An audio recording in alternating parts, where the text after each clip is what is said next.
Bonjour à tous et bienvenue dans cette vidéo où on va parler des écouteurs de type AirPods. Donc des écouteurs contrefaçon chinoise des AirPods, et on va un peu les démonter et voir en fait ce qu'il y a à l'intérieur, comment ça fonctionne, la qualité de fabrication aussi comparée aux AirPods tout simplement. Donc ici dans ma main j'ai les écouteurs i30, je crois bien, les TWS i30, qui sont des copies d'AirPods à peu près, enfin pas mal abouties disons. Ça fait partie des derniers modèles de contrefaçon d'AirPods qui sont sortis. Bon, ils en sortent tous les jours, mais bon, voilà. Là, ici, on a les i30, il y a eu les i20 avant, on a eu les i70, je crois, ou 77, je sais plus. Les i80, les i60, bon, il y en a plein. Un modèle principal parmi ces contrefaçons d'AirPods, ce sont les i10 TWS que j'ai ici. Enfin, j'ai juste le boîtier ici parce que les écouteurs, ben, je les ai démontés, j'ai voulu les modifier et bon, voilà. Et en même temps, ces écouteurs-là avaient un gros problème, un problème de synchronisation entre les deux écouteurs. C'est dommage parce que la qualité de son était plutôt pas mal. J'ai ici encore des i10 TWS, mais une nouvelle version parce que j'ai voulu racheter en fait la même version des i10 que j'ai juste ici là, mais apparemment on peut plus les trouver. C'était écrit sur la pub. D'après les tests que j'ai fait, j'ai démonté aussi ce boîtier là et tout, j'ai un peu analysé et ça n'a rien à voir avec les vrais TWS i10. Physiquement, on garde quand même le même design, le même boîtier. On peut voir les 4 LED pour notifier de la batterie et de la présence des écouteurs dans la boîte. On a la charnière, on a la présence de l'USB-C, cette petite encoche là qui est caractéristique des i10 parce que je ne l'ai vu encore sur aucun autre modèle à part les i10. Et voici ici les TWS i30 qui sont une contrefaçon tout simplement des AirPods. On reprend un maximum de codes des AirPods, notamment la prise Lightning qui est pour moi un très mauvais point sur ce genre d'écouteurs. Je préfère vraiment l'USB-C. Les écouteurs ici qui sont dans la boîte, dès que j'ouvre, ça s'allume et ça se met en mode appairage. Je peux sortir, fail, je peux sortir les écouteurs, ils vont s'appairer à mon téléphone. J'ai au fond 2 petits picots de recharge, bon, qu'on ne voit pas forcément là, mais j'ai 2 petits picots pour le rechargement des écouteurs. Je vais essayer de ne pas les inverser. Voilà. Et on sent qu'on a une vraie différence de qualité entre les i10 et les i30. On sent que les i30 sont d'une meilleure qualité. En termes de qualité de fabrication, tout est plus précis. Les mouvements sont plus millimétrés comparé aux i10 où ben, ça bouge un peu. Pareil pour les vrais i10, ça bouge un peu. La charnière est un peu molle, je trouve. Ce qu'on ne retrouve pas sur les i30. Alors, j'ai démonté les i10. Ce qu'on peut remarquer, c'est que dans la plupart des écouteurs de type AirPods, de la plupart des contrefaçons d'AirPods, on a la partie électronique qui se trouve dans l'antenne, dans la barre qui est juste en bas. Donc le plus souvent, on a la partie électronique qui se trouve dans cette barre, la partie batterie et écouteurs qui se trouve dans l'écouteur juste ici. Pour les i10, les vrais i10, la particularité c'est que c'était pas ça. En fait, on a une batterie qui se trouve dans la barre, donc une batterie qui ressemble à ça, comme ceci. Donc moi j'ai intégré cette batterie en démontant les AirPods, je les ai intégrés dans mon tournevis sonique qui n'avait plus de piles. Donc on a cette batterie ici qui se trouve dans la barre, et dans l'écouteur on a l'électronique plus le haut-parleur, le transducteur. Donc ça, c'était une première différence qu'on retrouve entre les i10 et les autres contrefaçons d'AirPods. Après, on a aussi bien évidemment l'USB type C. L'USB type C qui n'est présent que sur les i10, si je me souviens bien. Je ne crois pas avoir vu d'autres paires d'écouteurs avec de l'USB-C. Le plus souvent, c'est soit du micro USB, soit du Lightning. Les TWS i10 proposent aussi la recharge sans fil, ce qu'on a aussi sur les nouveaux, entre guillemets, TWS i10, donc les faux TWS i10, parce que oui, sur les faux TWS i10, il y a une différence aussi, c'est par rapport au vrai i10, que l'électronique se trouve dans la barre. Et l'électronique ne se trouve pas dans l'écouteur. Donc ça prouve tout simplement que c'est pas la version originale des i10. Je ne sais pas s'il est encore possible de trouver la version originale des i10. Moi, perso, j'ai pas réussi. À chaque fois, je trouve des pubs originales i10. À première vue, ça ressemble, mais en fait, non, c'est pas ça. Ce que j'avais beaucoup aimé sur les i10, les vrais i10, c'est qu'on a un souffle qui est très très faible. Ce qui signifie que même quand on baisse le son, on a une qualité tout à fait acceptable. C'est tout à fait correct. Alors que sur les i30, les Pader Mini X2, les Pader Mini X3 aussi, on a un souffle qui est plutôt gênant quand le volume est bas. Ça, c'est un problème. C'est pour ça que je voulais racheter les TWS i10, les vrais i10, pour ne pas me retrouver avec ce problème-là. Alors, sur les faux i10 que j'ai achetés, on a... Sur les faux i10 que j'ai acheté, on a aussi un souffle qui est assez bas, mais pas aussi bas que sur les i10. Sur les i10, on a vraiment pratiquement pas de souffle en fait. D'un point de vue audible, j'entendais pas de souffle tout simplement. Donc ça, c'était un bon point pour les i10, mais malheureusement un mauvais point pour toutes les autres contrefaçons des AirPods. Donc on va passer au démontage des i10 originales, les vrais i10 cette fois, les i10 qui ont plu à beaucoup de personnes de par la qualité du son. Donc pour le démontage de ces i10, j'ai pris ce petit outil, donc c'est un outil pointu, comme ici là, donc on peut voir que c'est une pointe, et une fois que j'ouvre la boîte des i10, je vais l'insérer dans le coin ici et tourner pour l'enfoncer. Bon, ça risque d'abîmer un petit peu le boîtier, ça l'a déjà fait d'ailleurs. Donc je tourne pour l'enfoncer un petit peu et après je fais pivot comme ceci pour soulever légèrement le boîtier, l'intérieur des i10. Pareil de l'autre côté, voilà, et ça me permet d'accéder à l'intérieur des i10. Donc on a ici là, c'est vide, voilà, on a juste les trous et la partie chromée de l'USB-C.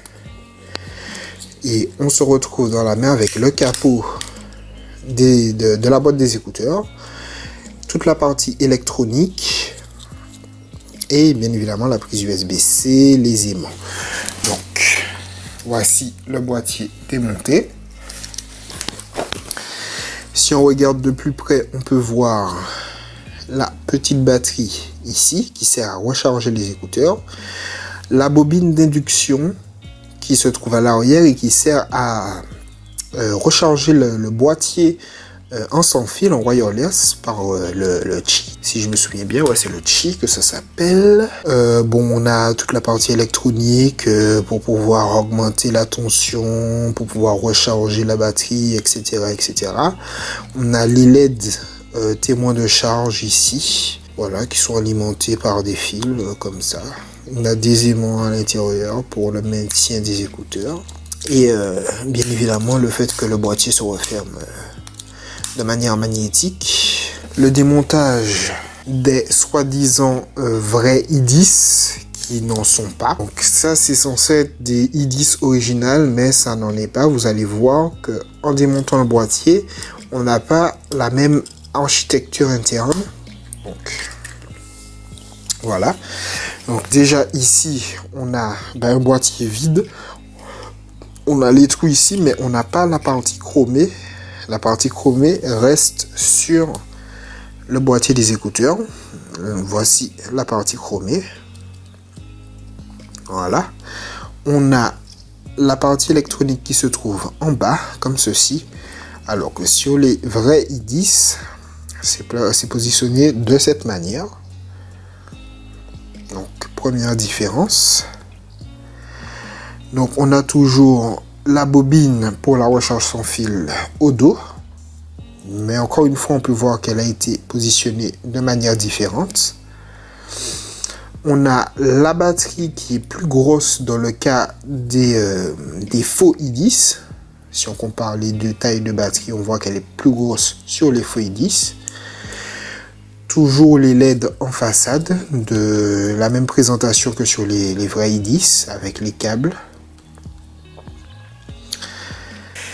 Et maintenant, on va passer au démontage des TWS i30 pour voir comment est-ce qu'ils sont faits à l'intérieur. Donc, j'ai ici mes TWS i30.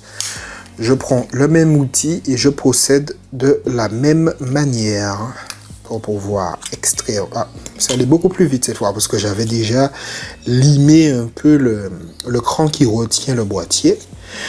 Donc, on a la batterie au dos. Donc, c'est une batterie à peu près de la même grosseur de celle des nouveaux i10, si on regarde bien. On a le bouton à l'arrière pour l'appairage comme sur les vrais AirPods. On a la prise Lightning chromée, juste ici, avec le chrome qui reste sur le port.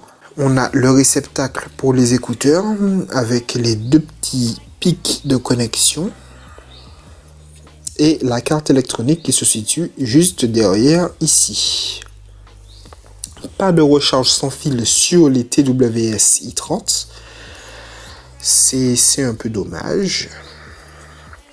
Après, je suis pas sûr que ce modèle-là soit les i30 parce que dans la fiche de spec, j'avais vu que les i30 avaient la fonction tap. C'est-à-dire que ce n'est plus du tactile pour les gestes. Donc, play pause en tactile, mais c'est play pause en tap. Il faut vraiment taper sur l'écouteur pour que ça puisse faire play et pause. Alors que la version que j'ai là, le tactile, c'est ce qui sert à gérer les fonctions. Donc peut-être aussi qu'il s'agit en fait des i20 et qu'ils l'ont vendu comme étant les i30 tout simplement pour faire plus d'argent. Voilà. Donc cette fois, on va jeter un coup d'œil encore à l'intérieur des AirPods, donc des écouteurs sans fil. Et on peut voir que sur les vrais AirPods, par contre, c'est différent. On a plein de nappes. Donc j'ai pas les vrais AirPods là, mais d'après ce que j'ai vu sur les vidéos, on a plein de nappes de connexion et tous les éléments électroniques sont fixés, sont soudés sur des nappes souples. Donc ça rend le boîtier assez complexe et assez délicat. Dès qu'on l'ouvre, on peut facilement déchirer des trucs, abîmés. D'ailleurs, si on l'ouvre, à mon avis, on ne pourra pas le garder en vie, enfin garder les AirPods en vie, comparé à ce type d'écouteurs là où on peut les ouvrir et les garder en vie. Alors, pour remarquer que sur ce type d'écouteurs là, on n'a pas la batterie dans la barre et que l'électronique se trouve dans la barre et non pas dans l'écouteur. L'écouteur contient le réservoir de batterie. Je n'ai pas démonté l'écouteur parce que ce sont des écouteurs que j'utilise au quotidien. Et pour ne pas les abîmer, ce que j'ai fait, c'est que j'ai utilisé l'application LobTorch sur mon téléphone. Et grâce à l'application LobTorch, je peux voir la lumière qui traverse. Bon, ici, ça va être vraiment très compliqué de vous montrer. Mais on peut voir que la lumière traverse les écouteurs. Et on a un fin petit bandeau qui est la carte électronique en fait. Donc on peut bien voir que l'électronique se situe dans la barre. Et que dans les écouteurs, bon, bien évidemment, on ne voit rien parce qu'il y a la batterie et il y a les écouteurs. L'écouteur, tout simplement. Donc, les faux i10, on peut remarquer, mais que c'est pareil. Dans la barre, on a l'électronique. Et on n'a pas de batterie dans la barre. Comparé au vrai i10 où la batterie se trouve dans la barre. Voilà, là on voit bien que l'électronique se trouve dans la barre et du coup la batterie se trouve dans l'écouteur. Et lors du démontage des i10 originales, cette fois, on remarque que l'électronique se trouve dans l'écouteur et la batterie se trouve dans la barre. On a aussi un système de connexion pour la recharge qui est différent des faux i10. Pour les faux i10, on a deux petits picots qui se connectent sur la barre pour la recharge des écouteurs, alors que sur les vrais i10, ce sont des petites languettes qui se trouvent sur le côté et qui se connectent toujours à la barre pour la recharge. Bon, le système le plus efficace, ce sont les picots, d'après ce que j'ai remarqué. Les deux petits picots qui se connectent sont plus fiables que les deux petites languettes.